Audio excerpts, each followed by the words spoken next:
there's a particular kind of silence that follows you everywhere.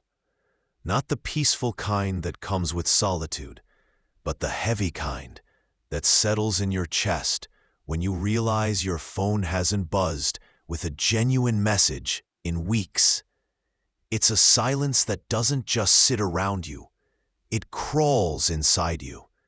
It's the silence of walking through crowded spaces and feeling completely invisible, of having thoughts you want to share, but no one to share them with, of celebrating small victories alone and carrying disappointments in isolation.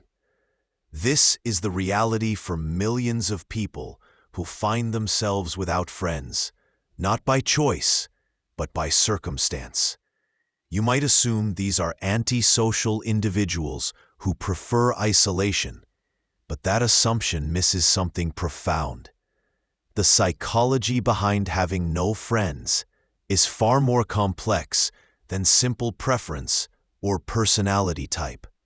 It's a web of past experiences, learned behaviors, and adapted in cycles they desperately want to break.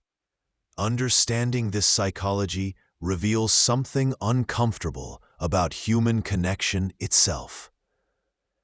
How fragile it really is, how easily it can slip away, and how difficult it becomes to rebuild once it's gone.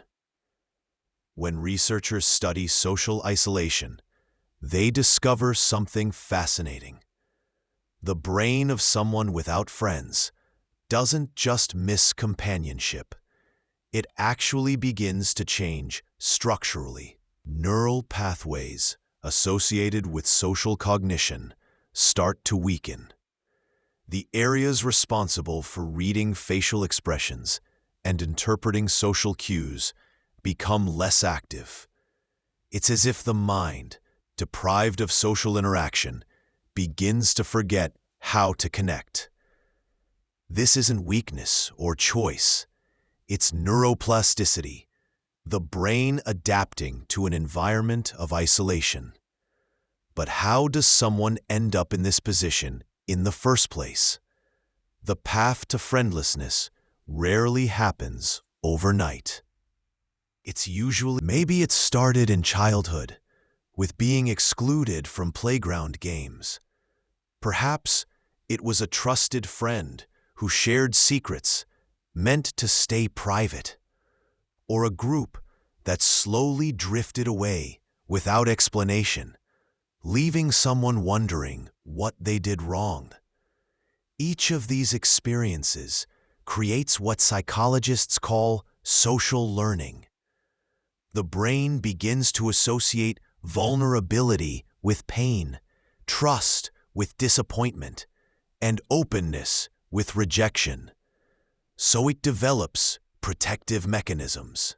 It tells the person to hold back, to share less, to expect less from others. These aren't conscious decisions. They're automatic responses designed to prevent future hurt. Over time, these protective mechanisms become invisible barriers. The person starts interpreting neutral social interactions as signs of disinterest. They read too much into delayed text responses or canceled plans. They assume others are merely being polite when showing kindness.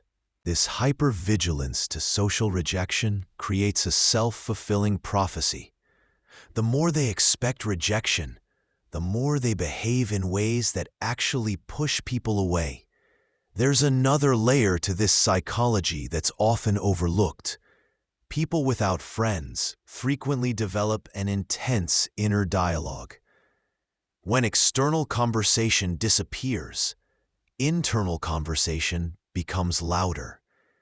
They replay past interactions endlessly, analyzing every word and gesture for hidden meaning. They rehearse future conversations that may never happen. They create elaborate fantasies about friendships they wish they had. This internal world becomes both refuge and prison. It's a place where they can be completely themselves without fear of judgment. But it's also a place where thoughts can spiral without external reality checks, without friends to challenge their perspectives or offer alternative viewpoints. Their thinking can become increasingly rigid or distorted. The irony is that many people without friends possess exceptional emotional intelligence.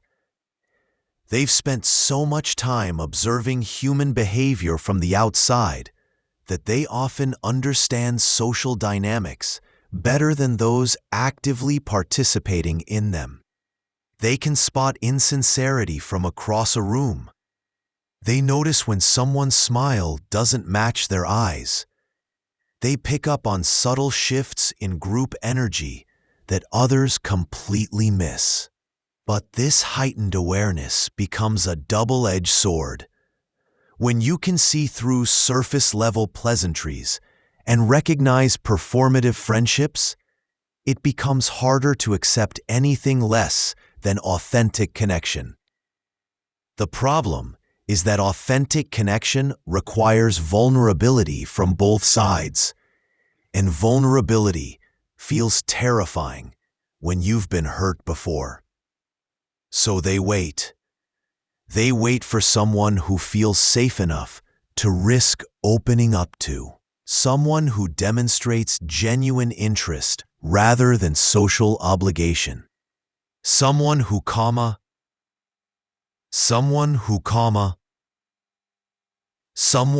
without being overwhelmed or frightened away.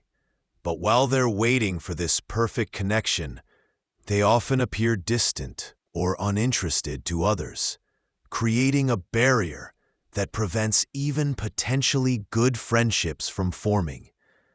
The psychology of isolation also affects how these individuals view themselves. Without the mirror of friendship to reflect their positive qualities back to them, they often develop a distorted self-image.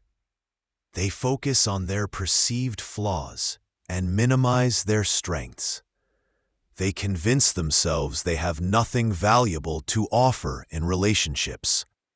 This self-perception becomes a lens through which they interpret every social interaction. When someone does show interest, they often can't believe it's genuine. They assume the person must want something, or they're just being nice, or they'll eventually discover what's wrong with them and leave. This skepticism, while born from past pain, sabotages present opportunity. What makes this particularly tragic is that people without friends often crave connection more intensely than anyone else. They've experienced the absence of it so deeply that they understand its value in ways others take for granted. They don't want casual acquaintances or surface-level socializing. They hunger for the kind of friendship where silence feels comfortable, where they can be completely themselves, where they're truly known and accepted. This craving for depth over breadth means they often reject lighter opportunities that could eventually grow into something meaningful. They want to skip the small talk and dive straight into meaning. But relationships need time to build trust and intimacy. The adaptation to friendlessness also changes